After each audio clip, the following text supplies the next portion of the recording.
Bismillahirrahmanirrahim. Assalamualaikum warahmatullahi wabarakatuh.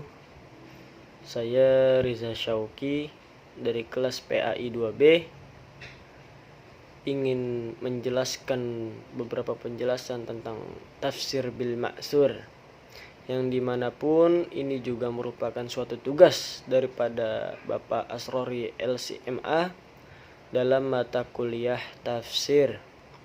Oke, yang pertama, definisi tafsir bil ma'sur.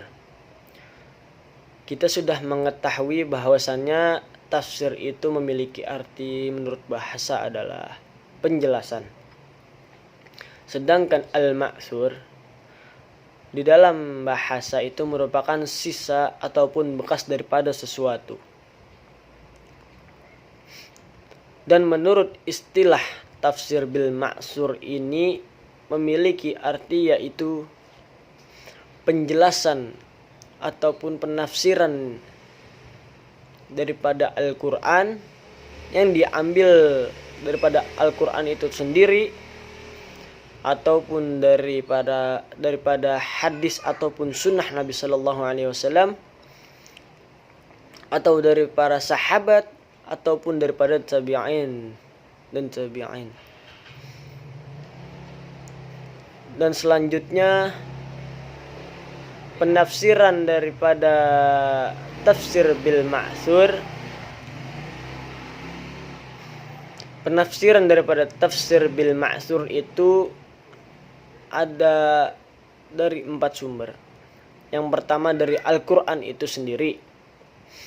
Jadi penafsiran Al-Quran dengan Al-Quran itu sendiri. Maksudnya apa? Maksudnya penafsiran ataupun penjelasan yang ada pada ayat sebelumnya itu akan diperjelas kembali melalui ayat selanjutnya ataupun ayat lain yang memperjelas ayat yang sebelumnya kurang jelas. Kita ambil contoh yaitu ada di dalam Al-Hajj ayat 30. Di sana memiliki arti dan telah dihalalkan semua binatang ternak bagimu, terkecuali yang telah diterangkan keharamannya atasmu. Di sini kita ambil kita garis bawahi kata yaitu diterangkan atasmu keharamannya, yaitu ditafsirkan pada ayat Al-Maidah pada surat Al-Maidah ayat 3, yang dimana memiliki arti yang diharamkan bagimu yaitu bangkai, darah, daging babi ataupun daging hewan yang disembelih bukan atas nama Allah Subhanahu wa taala. Jadi kembali ke ayat sebelumnya di Al-Hajj ayat 30. Di sana diperjelaskan bahwasannya memang semua binatang ternak itu dihalalkan oleh Allah Subhanahu wa taala. Akan tetapi ada yang diharamkan oleh Allah Subhanahu wa taala yang dijelaskan di surat Al-Maidah ayat 3. Wabil khusus yang dimana disembelih bukan atas nama Allah Subhanahu wa taala. Jadi walaupun dinyatakan hewan ini halal namun tidak menyebut nama Allah dalam pesembelihannya, maka hewan itu adalah haram. Dan yang kedua ada penafsiran Al-Quran dengan sunnah ataupun hadis Nabi Sallallahu Alaihi Wasallam.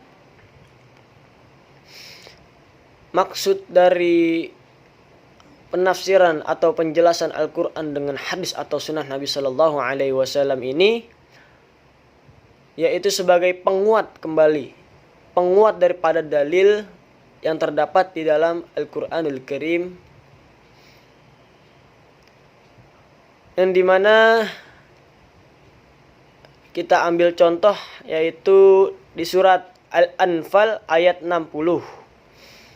yang memiliki arti hendaklah kamu sediakan untuk melawan mereka sekedar tenaga kekuatanmu. Akan tetapi kita garis bawahi di kata kekuatanmu. Di kata kekuatanmu tersebut Nabi SAW bersabda bahwasannya ingat, sesungguhnya kekuatan adalah anak panah. Jadi Nabi menafsirkan atau memperjelas kata kekuatan tersebut itu adalah anak panah. Jadi begitu. Dan setelahnya itu ada penjelasan atau penafsiran Al-Quran menurut para sahabat.